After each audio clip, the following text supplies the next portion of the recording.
and some generally good and enjoyable cuts. I will say, though, I did enjoy the first EP much more than the second. Just less cuts on the second that I thought were good, and just a more generally laid-back feel that didn't hold my attention quite as much. Averaging these two EPs together, I'm feeling a strong 6 to a light 7 on this thing.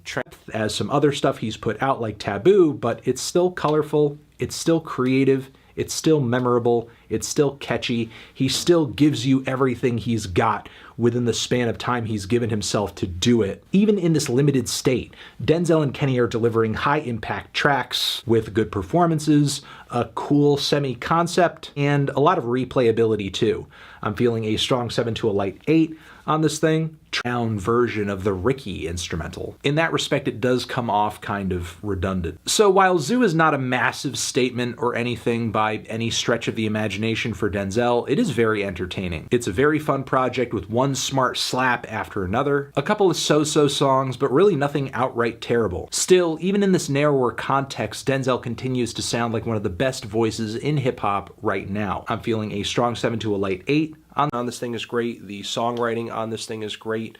For the most part, the bars with the occasional eye roll line are good. Denzel Curry's flow is super on point. I don't have many complaints about this thing, honestly. I think in the future he has the potential to do something a little more ambitious and maybe even conceptual. But as of right now, what he's delivered here is of high quality, I think.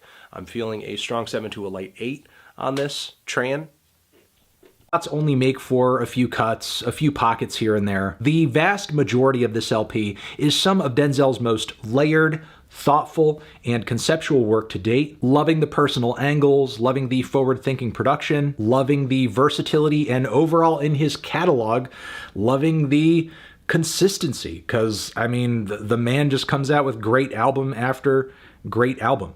I'm feeling a decent 2 strong 8 on this one. Deliveries from Imperial, but also had the emotional dynamics and the great topical focus of Nostalgic 64. But of course, all of these things being updated, pushed forward, progressed, and improved. I do think there are a few tracks on here that are maybe a little unoriginal, and the concept overall, the separate acts of the album, didn't really add up for me. It's pretty easy to listen through this entire 43-minute album without paying much attention to what act you're in, which act is starting, which one is ending. In that respect, if Denzel is going to approach his next record with a concept, I think it needs to be better fleshed out. It needs to be clearer, more apparent, and more ambitious. But even without those elements functioning at a very high level, the core material on this album is great. The songs are great, production great, rapping, lyricism great. And as a result, I'm feeling a decent to strong 8 on this thing.